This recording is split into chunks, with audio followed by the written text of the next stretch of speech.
Elon Musk says that he will lock all the iPhones in an electromagnetic cage at all his companies, and this after Apple announced the partnership with OpenAI. Apple had said that OpenAI's ChatGPT will be integrated with the Apple OS. Musk has called it a data security violation and shared a meme. It'll just pop on your screen over there, and which is also from a Tamil movie. And that had a very interesting story to tell. So that's where he'd initially said it. We'll share that tweet with you. But while Musk has launched his own AI and you can see it over there, while he's launched his own AI and he might be seeing this as not just a security risk but also as competition, it still raises a very interesting question that we wanted to take a look at. The question before us is, on one hand, obviously tech is breaking new records. It's making our lives much, much more simple when you're armed, especially with something like AI. But on the other hand, did you know that more and more people are now ditching their smartphones entirely? And can you blame them really? As much as we love having the world at our fingertips, we've also learned about the downside. Studies and our own experiences have shown the impact on concentration, sleep, mental health, and people are starting to push back against these negatives now. The constant notifications, ting, ting, ting on your phone that we hear all the time, the endless interference, it is taking a toll. There is a reason why the generation born into the smartphones feels it even more. Now, iPhone is turning 17 this year.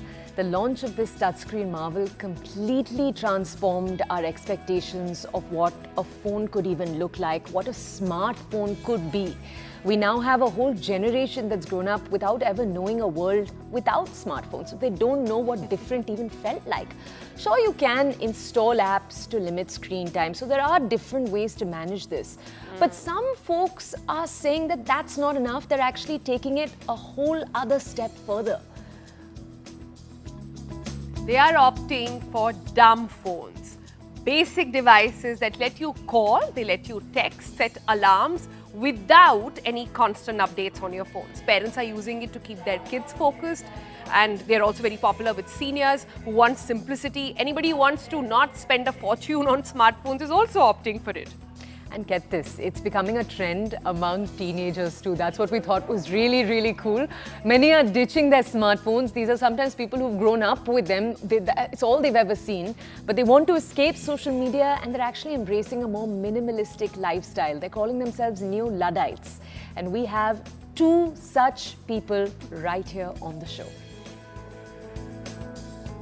Yeah, they are young at heart, also very wise, but we'll get into that in just a bit. Let's introduce our guests. Joining us are two people who don't want their phones to be smart at all. Joining us here is Mangesh Patil. Hello, good morning, Mangesh. Also with us is Digvijay Bhandari. Let me come to Mangesh first. Mangesh, firstly, somebody who does not use a smartphone, does not even have WhatsApp, or does not used to have WhatsApp until very recently on his phone, and he is a journalist. So I want to know, Mangesh, firstly, how? How is it even possible in this profession? It started around 2020, the December of 2020. As you said, I was totally addicted to my smartphone. WhatsApp, Instagram, in the night, keep on scrolling, keep on browsing. It started taking a toll on my health, my sleep, my well-being. So it started with one day. So I said, one day it's my week off, I'll not see my phone. So I kept it at my home and I was at home. So the other day I went to office, then normal, started reducing my usage bit by bit. So after a few days, I stopped using it for 2 days, 3 days, 4 days. It went on for say 1 week, 1 month, and then it went on for almost 4 years. Wow. Till recently as March 2024. I was not using WhatsApp. Rarely on social media, that too on the desktop. If I'm in the office or at home, just to check what's up with it. And somehow I managed with it. Started setting my priorities step by step, bit by bit. And it took me 4 years. But until recently, I was not on social media. Wow. Mangesh, tell us, you're a journalist, so, and we know this, both of us know this too.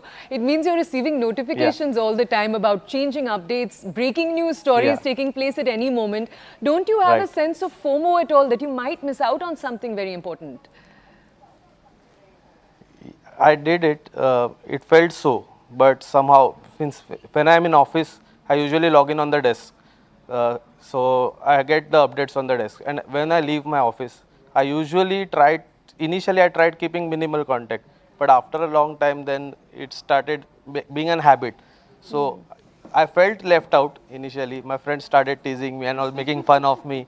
कि यार कैसे कर लेता है WhatsApp पे तो पूरी दुनिया है but step by step it happened आदत हो गई started making fun but that even in family घर वाले बोलते यार कैसे कर लेता है मतलब पिक्चर का कमेंट नहीं किया तुमने मंगेश? हाँ होता है तूने देखा क्या है हमने ये शेयर किया है बट आई एम लाइक अच्छा ओके देखा क्या शेयर किया है I am late in it but it's okay I did it somehow So, till very long ago, you were not even using a smartphone. Yes. Do you have the phone you were using? yes I have sure? this Wow, it's been a while I saw this phone.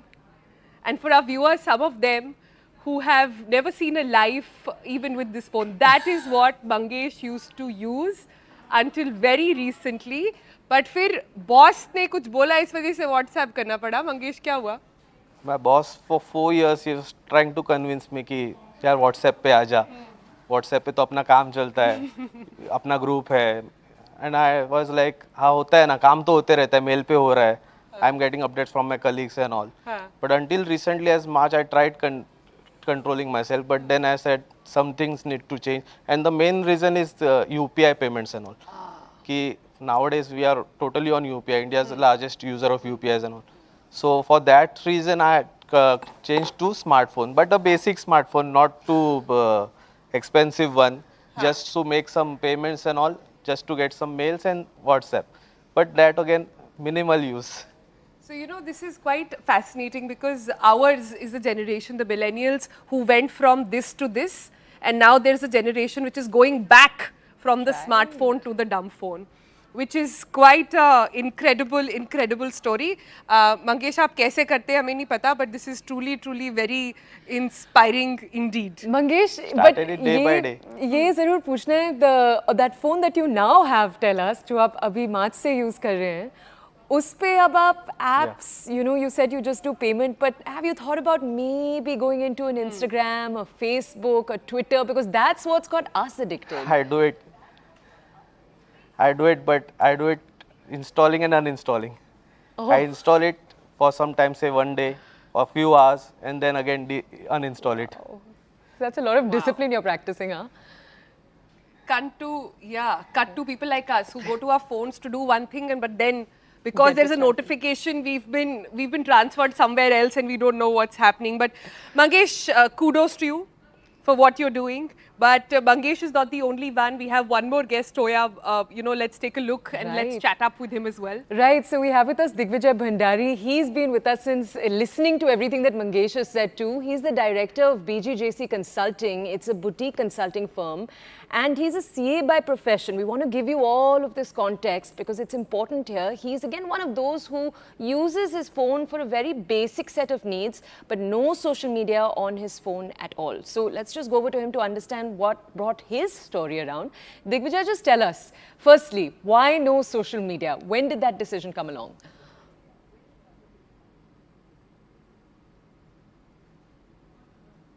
I don't think that we thought so much into the fact that we didn't want to have so much social media on our phones. It was just a very natural thing. It just came so naturally to us that we wanted to restrict access to our lives publicly. We wanted to share those moments with people that we felt we were comfortable with, and we felt that we have a good relationship or a bond, and we want to let them in. We just don't want to share it randomly with anyone and everyone, because there is no connect that we have with them. So why would we want to share any moment with someone who has no bearing in our life? Come to the point on today with social media, there is no limit on what people can or cannot do, and the extent or the effect that it has on people, and they're not aware of it. Young children or even teens or adolescents, they are on social media wanting to one up another person without actually understanding the implication or the impact it has on them. Right. Digvijay, everything that you're saying sounds very wise, and you say you just naturally, you and your wife got into this zone. But I really want to understand for people who are not on social media, who are not on Instagram or any other social media platform, do you have a social life? Like, how do you answer your friends, or what do you do after you've been on a holiday? Well, fortunately, we have a really big set of group of friends, and we don't feel any FOMO with missing out on events, occasions, or anything. We have a good and healthy group of friends, and we're very happy and blessed with them. And that's the whole point. Uh, it is so difficult to keep up with the set of friends that you already have, right? Social media just adds on to that. And then, the expectation that, okay, fine, why didn't you do this? Or why didn't you like this? Or why didn't you share this with me? It just adds on to that stress that you don't need. So Digvijay, we're actually playing out for our audiences who are watching right now photos of your family, and the reason we're doing that is for the next question, which is tell us, when your daughter grows a little older and maybe she's at a point where she can demand that she wants to have social media, for example, because that's always the question, tab kya karenge?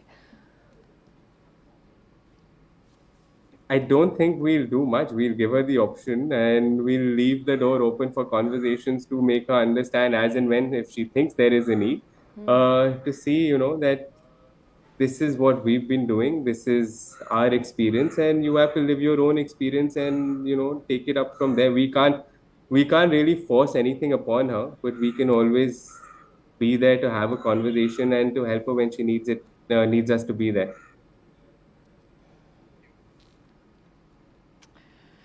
All right then, Digvijay, really giving us all parenting goals over there, but very hard ones. You've got to lead by example, and how does that happen in our job, Toya? How will we ever be able to do any of this? I really don't know. But to a lot of people watching right now, Mangesh and Digvijay clearly seem like an exception, not the norm. But that is what we thought as well. There seems to be now a growing market of people like Mangesh and like Digvijay, which is what Dhruv Bhutani, who joins us next, has been studying for a while. Hi Dhruv, welcome to TBC. Just wanted to understand firstly that, this entire market for back to feature phones, how is that really panning out? Are there more and more people demanding that, listen, we want the basics and nothing more? Astonishingly, yes. I mean, by all measures, you would imagine that the world is moving towards smartphones. But this is turning out to be a growing market. It's growing around 4.5% in Asia, and also around 2.3% globally. So it's not just an Asia or an India specific move, it's a global move.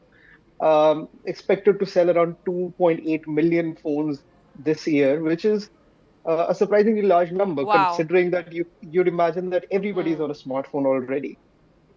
So the market is alive, and it seems to be in a growth phase, largely due to many of the points that you guys have discussed already.